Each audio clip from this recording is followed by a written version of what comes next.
আমার এই ভিডিও যদি তোমাদের ভালো লেগে থাকে তাহলে প্লিজ একটা লাইক করে দেবে, এবং যদি এখনো পর্যন্ত আমার চ্যানেলটা সাবস্ক্রাইব না করে থাকো তাহলে চ্যানেলটা সাবস্ক্রাইব করে বেল আইকনটা প্রেস করে রাখবে পরবর্তীকালে আরো নতুন নতুন প্রয়োজনীয় ভিডিও পাওয়ার জন্য।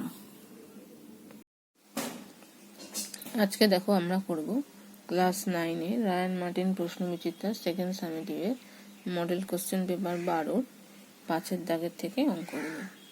তো 5-এর দাগের দেখো 5-এর 1-এর যে উপপাদ্যটা আছে সেটা তোমাদের বইতে আছে পেজ নাম্বার 124-এ, আর 5-এর 2-এ যেটা আছে সেটা তোমাদের বইতে আছে পেজ নাম্বার 182-তে।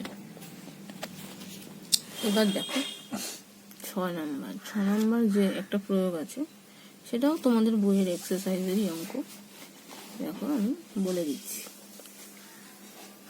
ডি এবং ই যথাক্রমে এবিসি ত্রিভুজের উপর এমন ভাবে অবস্থিত যে AD is equal to 1/4 AB এবং এই ইজ ইকুয়াল টু 1/4 এসি। প্রমাণ করো যে ডিই সমান্তরাল বিসি এবং DE is equal to 1/4 BC. এইটা দেখো ছবিটা হচ্ছে এরকম। এবার দেখো প্রদত্ত ডি এবং ই যথাক্রমে এবিসি এর উপর এমন ভাবে অবস্থিত যে এডি ইজ ইকুয়াল টু 1/4, মানে এই এডি পোর্শনটা এবির 1/4 অংশ, আর এদিকে এই পোর্শনটা এসি এর 1/4। প্রামাণ্য হচ্ছে ডিই সমান্তরাল বিসি এবং DE is equal to 1/4 of BC, মানে এই বারটাও এই বিসির 1/4 অংশ দেখাতে হবে, আর এটা সাথে এটা সমান্তরাল সেটাও দেখাতে হবে। তাহলে দেখো ধরা যাক পি ও কিউ যথাক্রমে এবি ও এসি বাহুর মধ্যবিন্দু। এখানে পি আর কিউ দুটো বিন্দু নিয়েছি। এবার পি আর কিউ যোগ করা হয়েছে, তাহলে পি কিউ সমান্তরাল বিসি হবে। যেহেতু মধ্যবিন্দু, আমরা জানি মধ্যবিন্দু সংযোগকারী সরলরেখা তৃতীয় বাহুর সঙ্গে সমান্তরাল, তাহলে পি কিউ সমান্তরাল বিসি এবং P Q is equal to half of BC উপপাদ্য অনুসারে। আবার AD is equal to 1/4 of AB বলা আছে, তাহলে এইখান থেকে কি পাবো দেখো, এটাকে যদি ভেঙে নিই হাফ ইন্টু হাফ, 1/4টাকে ভেঙেছি হাফ ইন্টু হাফ এবি, ঠিক আছে। তাহলে হাফ এবি মানে কি এপি, এই দেখো হাফ এবি মানে এবির অর্ধেক তো এপি আমি বলতেই পারি, কারণ পি তো মধ্যবিন্দু। তাহলে হাফ এবির জায়গায় লিখছি এপি, তার মানে এটা হয়ে গেল একটা হাফ রইল হাফ ইন্টু এপি। আবার একইভাবে এই ইজ ইকুয়াল টু দেখো 1/4 এসি আছে, 1/4টাকে ভাঙছি হাফ ইন্টু হাফ। এবার আবার হাফ এসি মানে কি লিখতে পারি এখান থেকে দেখো এ কিউ, এই যে এ কিউ, তাহলে একটা হাফ রইল হাফ ইন্টু এ কিউ হলো। এবার তাহলে এপি কিউ ত্রিভুজের এপি এবং এ কিউ বাহুর মধ্যবিন্দু পাওয়া গেল ডি আর ই, মানে এই যে ত্রিভুজটা এদের মধ্যবিন্দু যেহেতু হাফ হাফ করে হলো, এই যে এখান থেকে এডি ইজ ইকুয়াল টু পেলাম হাফ অফ এপি, আবার এ ই ইজ ইকুয়াল টু পেলাম হাফ অফ এ কিউ, তার মানে ডি আর ইটা এপি আর এ কিউ এর মধ্যবিন্দু হলো। তাহলে মধ্যবিন্দু সংযোগ রক্ষাকারী সরলরেখা, তার মানে ডি ইটা পি কিউ এর সঙ্গে সমান্তরাল হবে, এই যে ডি ইটা পি কিউ এর সঙ্গে সমান্তরাল হবে, এবং ডি ইটা হাফ অফ পি কিউ হবে যেহেতু মধ্যবিন্দু। এইবার যেহেতু এখানে আমরা জানি পি কিউটা বিসির সঙ্গে সমান্তরাল ছিল, তাহলে এখান থেকে দেখো ডি ইটা পি কিউর সাথে সমান্তরাল, পি কিউটা আবার বিসির সাথে সমান্তরাল, তাহলে ডি ইটা বিসির সাথে সমান্তরাল হবে, এই যে ডিই সমান্তরাল বিসি হলো। আর এখানে DE is equal to half of P Q হয়েছে, তাহলে পি কিউ মানে এখানে আবার দেখো কি পেয়েছিলাম আমরা হাফ অফ বিসি, তাহলে এখানে পি কিউ এর জায়গায় বসাচ্ছি হচ্ছে হাফ অফ বিসি এই এক থেকে, তাহলে half into half of BC মানে 1/4 অফ বিসি হয়ে গেল। তার মানে এখানে পেয়ে গেলাম ডিই সমান্তরাল বিসি এবং DE is equal to 1/4 of BC. তাহলে প্রমাণিত হয়ে গেল, এই হচ্ছে আমার প্রমাণ। তাহলে আরেকবার দেখে নাও।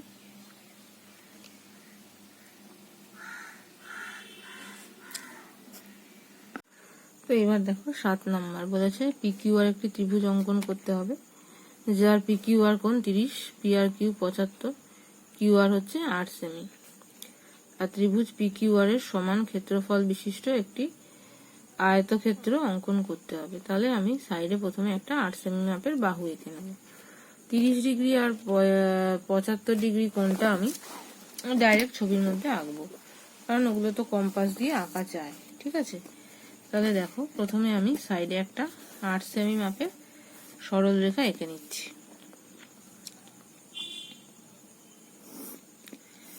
এই এঁকে নিলাম, হলো। এইবার এখানে ভূমিতে আমি যে কোনো মাপের একটা সরল রেখা আঁকছি, হলো।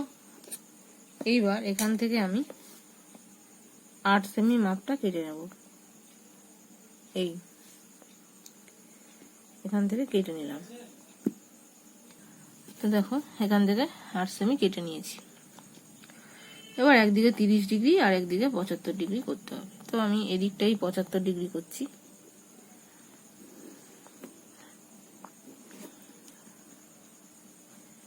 এটা 60 আর 90 এর মাঝখানটা সমদ্বিখণ্ডিত করলে 75 হবে।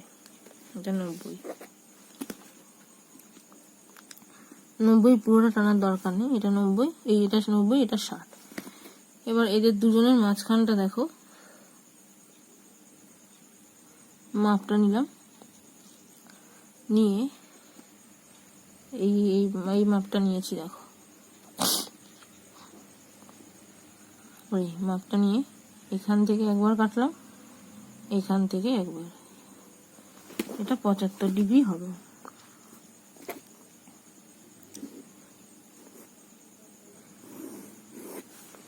এই হলো। এবার এদিকে 60 এঁকে তাকে সমদ্বিখণ্ডিত করতে হবে।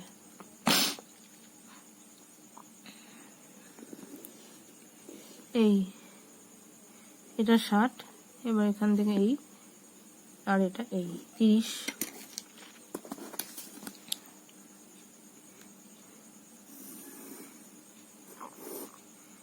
এই হলো। এবার কিউ বিন্দুতে 30 ডিগ্রি, তার মানে এটা কিউ হবে।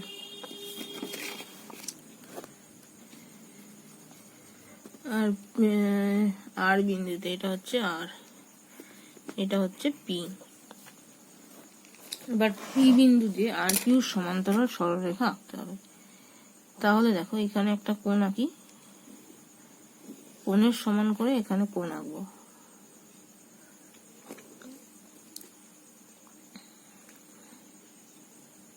এই হলো। এবার এখান থেকে এইটার মাপটা নেব, সেখান থেকে এইটার মাপটা নিলাম। এবার কেটে দেব।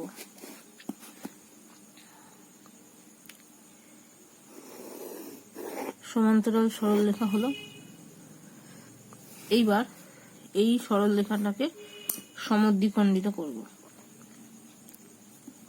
অর্ধেকের থেকে বেশি মাপ নিলাম, এই কাটলাম, এই নিচের দিকেও কাটলাম, আবার এখান থেকে বসিয়ে এই কাটলাম, এই কাটলাম। এবার এটাকে জুড়ে দেব।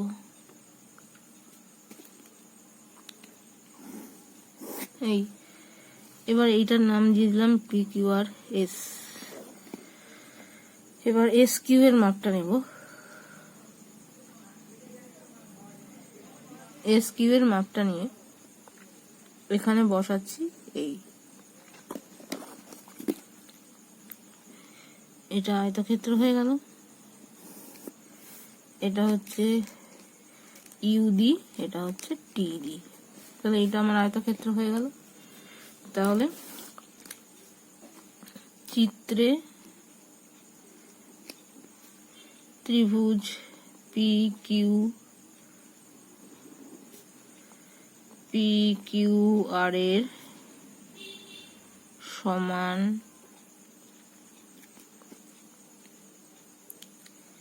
ক্ষেত্রফল বিশিষ্ট আয়তক্ষেত্র এস কিউ ইউটি অঙ্কন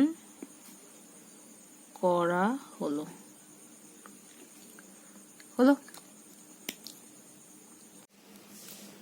এবার দেখো 8 নাম্বার বলেছে সমদ্বিবাহু ত্রিভুজের সমান বাহুদ্বয় প্রত্যেকটির দৈর্ঘ্য 20 সেমি এবং ওই বাহুদ্বয়ের অন্তর্ভুক্ত কোণ হচ্ছে 30 ডিগ্রি।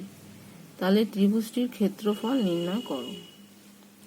তাহলে কি করে করব দেখো, আমি প্রথমে একটা সমদ্বিবাহু ত্রিভুজ আঁকি।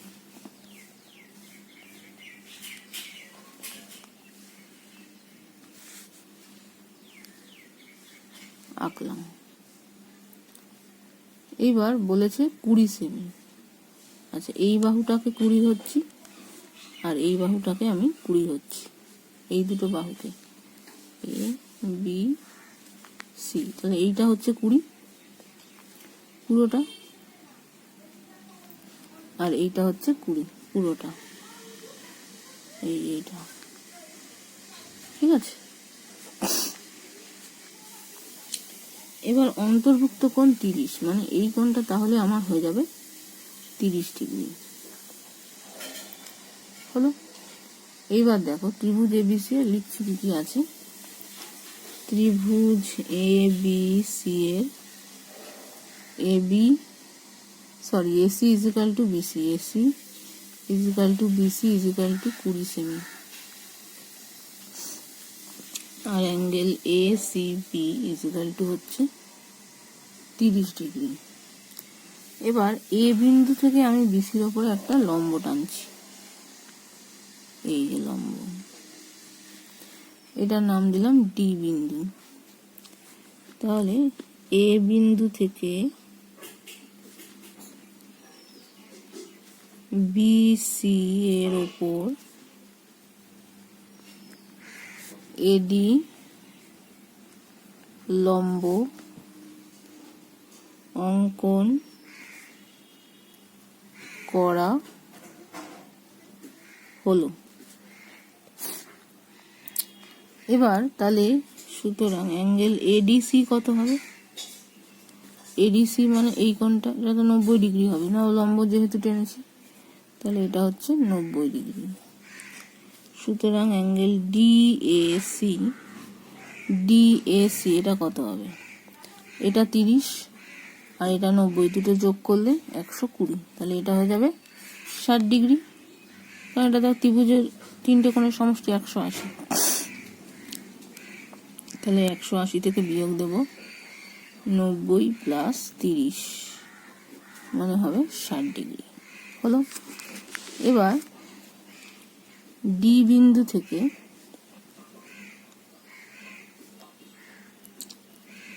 Angle EDC is equal two 30 degree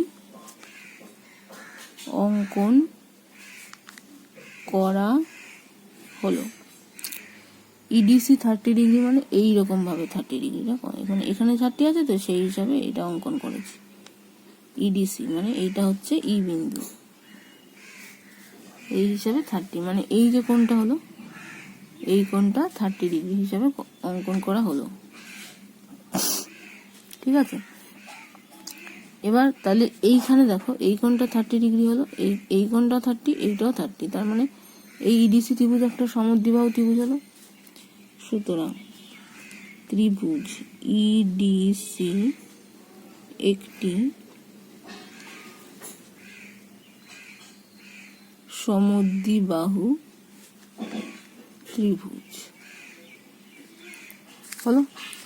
এবার ই বিন্দু থেকে ডিই সি এর একটা সমদ্বিখণ্ডক অঙ্কন করলাম, মানে এই যে কোণটা, এইখানে একটা সমদ্বিখণ্ডক অঙ্কন করলাম, এটা 90 ডিগ্রি হবে, এটার নাম দিলাম এফ।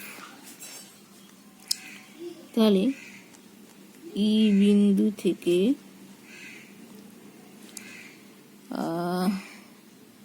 সমদ্বিবাহু ত্রিভুজ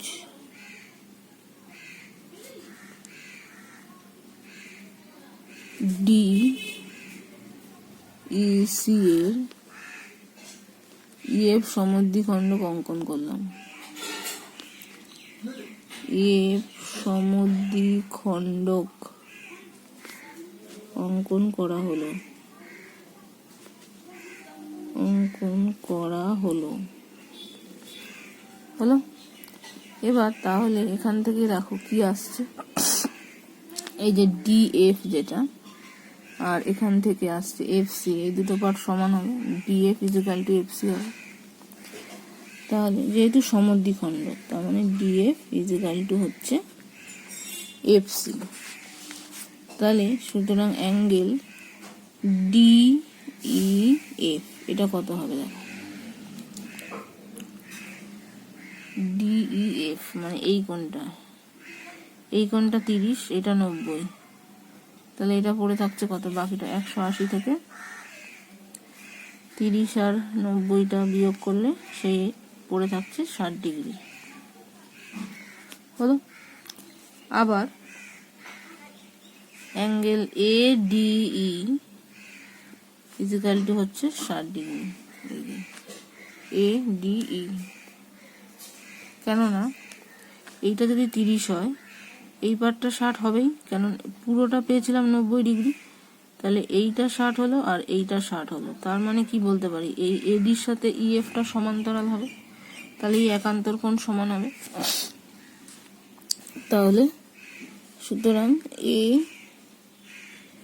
ডিই ইজিক্যাল টু হচ্ছে ডিইএফ,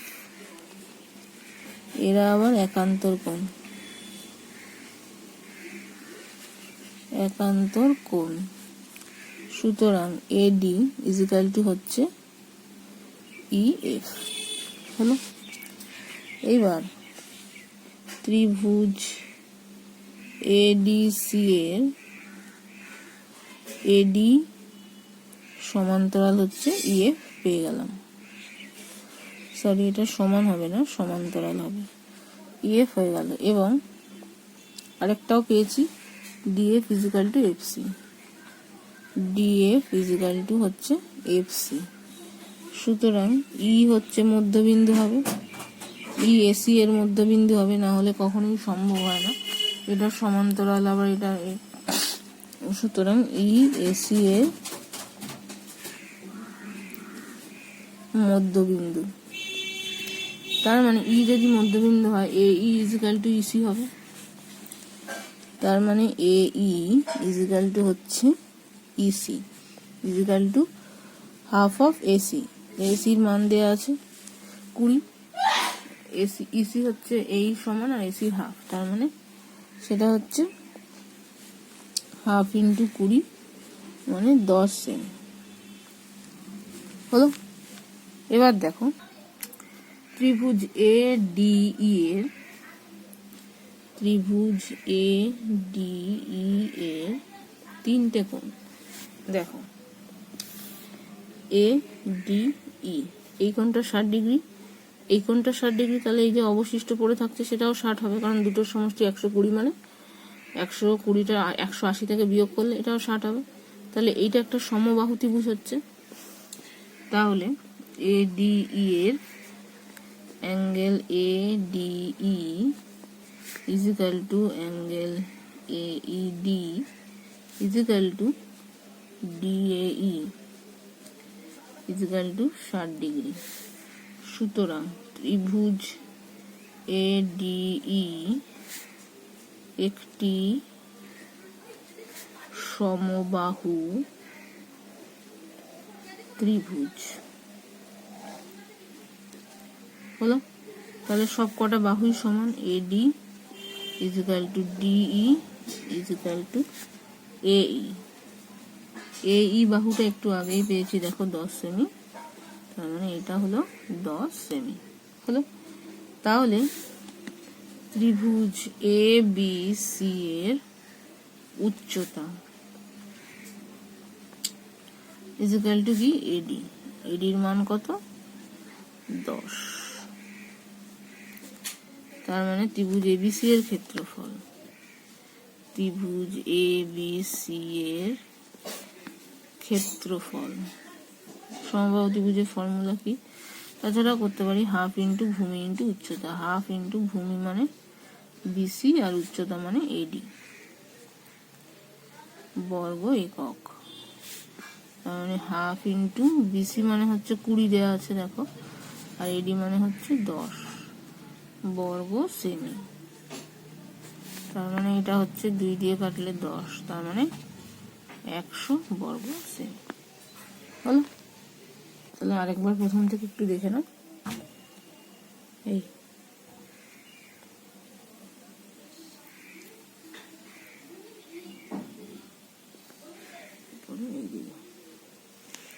হলো।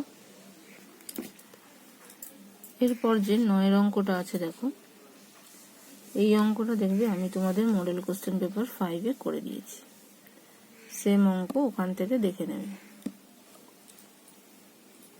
এবার দেখো 10 নম্বর, এটা পরিসংখ্যা বহুভুজ অঙ্কন করতে হবে। নম্বর দেওয়া আছে, ছাত্র সংখ্যা দেওয়া আছে, তাহলে এখান থেকে আমাকে মধ্যবিন্দু বার করে নিতে হবে আর পরিসংখ্যাটা লাগবে। তাহলে দেখো একটা ছক করতে হবে। শ্রেণী, তারপরে মধ্যবিন্দু, তারপর হচ্ছে পরিসংখ্যা। শ্রেণী তো যেরকম আছে 0 থেকে 10, 10 থেকে 20, 20 থেকে 30, 30 থেকে 40, 40 থেকে 50, 50 থেকে 60, 60 থেকে 70। এদের মধ্যবিন্দু হচ্ছে 5, এই দুটো যোগফল বাই 2। 15, 25, 35, 45, 55, 65। পরিসংখ্যা আছে যেটা ছাত্র সংখ্যা 50, 30, 70, 110, 90, 120, 50। এবার এটার জন্য আমার এর আগের শ্রেণী এর পরের শ্রেণী দরকার, সেটা কিন্তু ছকে লিখবে না, নিজেদের সুবিধার জন্য এটা লিখলাম। এর পেন্সিল দিয়ে পরে মুছে দেবে। এর পরিসংখ্যা হবে 0, আর এখানেও মধ্যবিন্দু হয়ে যাবে, এটা হচ্ছে 0, -10 থেকে এখানে এটা মধ্যবিন্দু -5। এবার এইটার আমার বসাতে হবে। তাহলে দেখো ছক কাগজে একটা এক্স অক্ষ একটা ওয়াই অক্ষ টানতে হবে।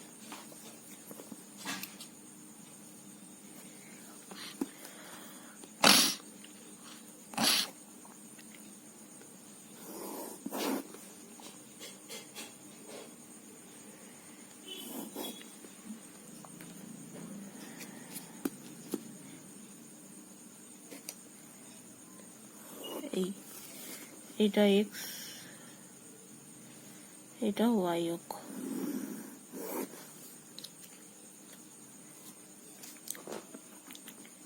ওয়াই এটা 0, এটা এক্স ড্যাশ, এটা ওয়াই ড্যাশ।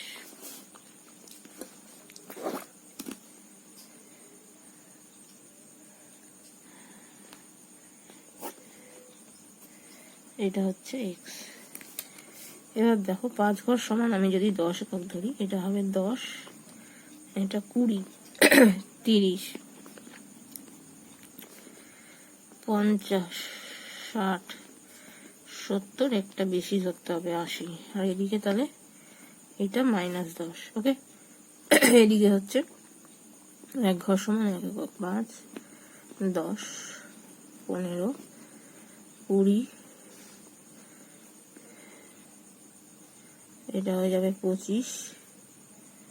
আচ্ছা, আরেকটা কাজ করতে পারি, দরকার নেই 5 5 করে, 10 করেই ধরি, 10 করেই ধরতে পারি। তাহলে এখানে হয়ে যাবে 10, এটা 20, 30, 40, 50, 60, 70। আর একটু বাড়াতে হবে, কারণ দেখো যেখানে দেওয়া আছে 120 পর্যন্ত আছে।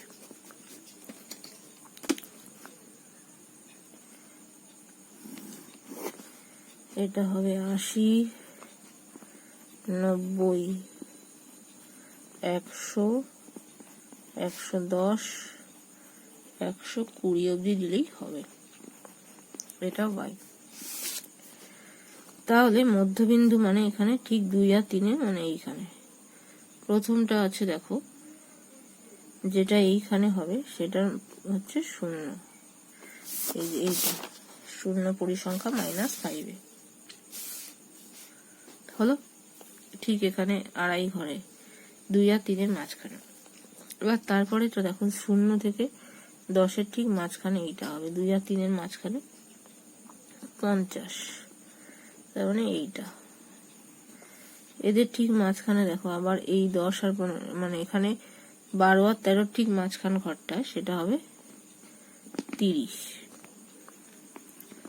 তারপরে এখানে দেখো 22 আর 23 ঠিক মাঝখানটায় হবে 70,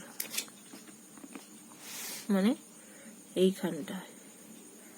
তারপরে 30 আর 40 ঠিক মাঝখানটায় হবে 110, 110 মানে এইটা।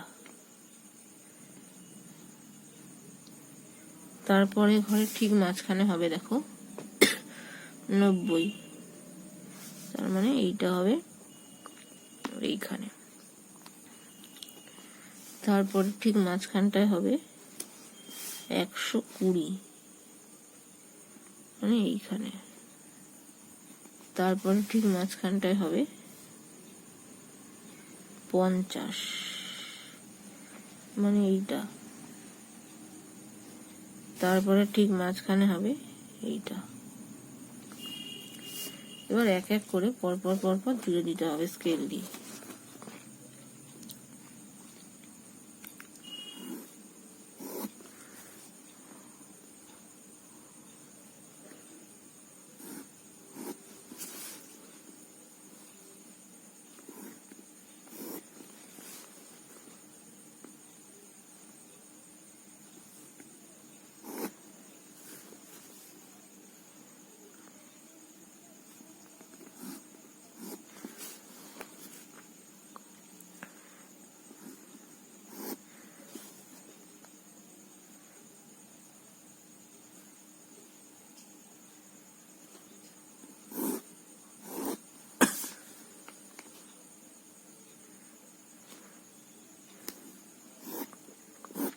এই হলো। আর পরপর এখানে নাম দেবো এ, এটা বি, এটা সি, এটা ডি, এটা ই, এফ, জি, এইচ, আই হলো। এই হচ্ছে আমার পুরো পরিসংখ্যা বহুভুজ। এদিকে হচ্ছে আমার মধ্যবিন্দু, আর এদিকে হচ্ছে পরিসংখ্যা।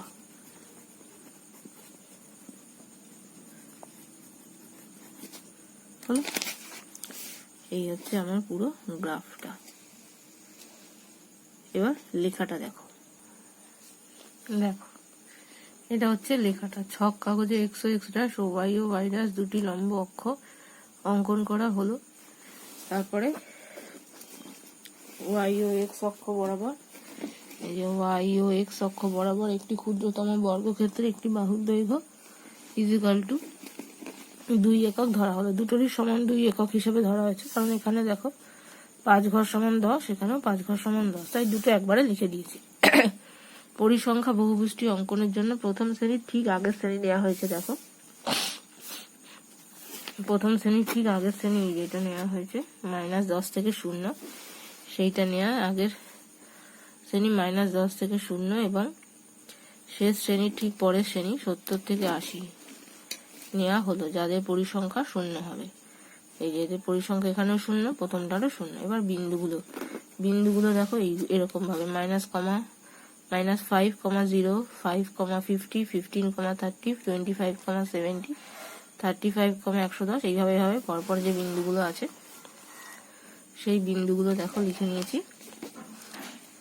এই বিন্দুগুলি পরপর সরল রেখাংশ দ্বারা যোগ করে ABCD, EF, GH, I পরিসংখ্যা বহুভুজটি অঙ্কন করা হলো।